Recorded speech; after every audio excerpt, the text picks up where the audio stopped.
Title: Warnings in Arizona just got more grisly. Unanticipated bear attack leaves man dead.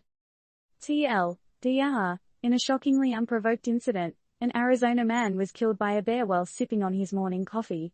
Despite neighbors' heroic attempts to distract the bear, the creature didn't let go until shot by a local resident. This serves as a brutal reminder for those living or camping in wild regions to remain cautious. Hot of the press. Imagine having your peaceful morning routine disrupted by a ferocious visitor. Well, that's exactly what happened to 66-year-old Stephen Jackson in the Groom Creek area of Prescott, Arizona. One minute he's sipping coffee, the next he's being dragged 75 feet down an embankment by a black bear. Could there be a more alarming way to start your day? Prompted by Jackson's cries for help, brave neighbors attempted to scare the bear away using a symphony of car horns and shouts, but alas, the bear held on to its morning prey. So, what does it take to make a bear rethink its breakfast choice? Only when a neighbor picked up his rifle and shot the animal did it release Jackson. But by the time authorities arrived, both the man and the bear were pronounced dead. Jackson was said to be building a cabin in a heavily wooded, remote area, far from the familiar city noise and closer to the raw wilderness. His family, living out of state, has been notified of the unfortunate event.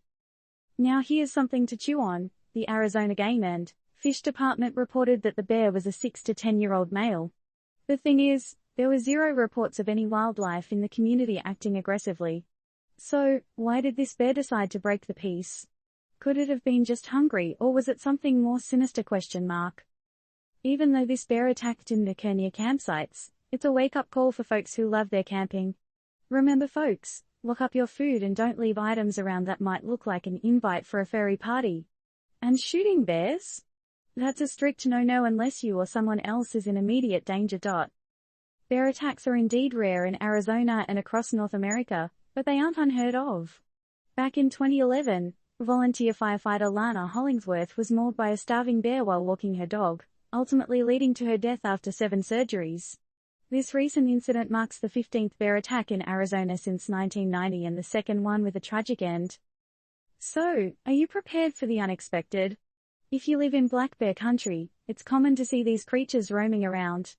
They weigh between 125 to 400 pounds, stand 3 to 3.5 feet tall, roam areas between 7 to 15 square miles, and are most active at dawn and dusk. So, if you're planning your next camping trip or choosing to live close to nature, what precautions will you take to avoid being part of such a tragic statistic?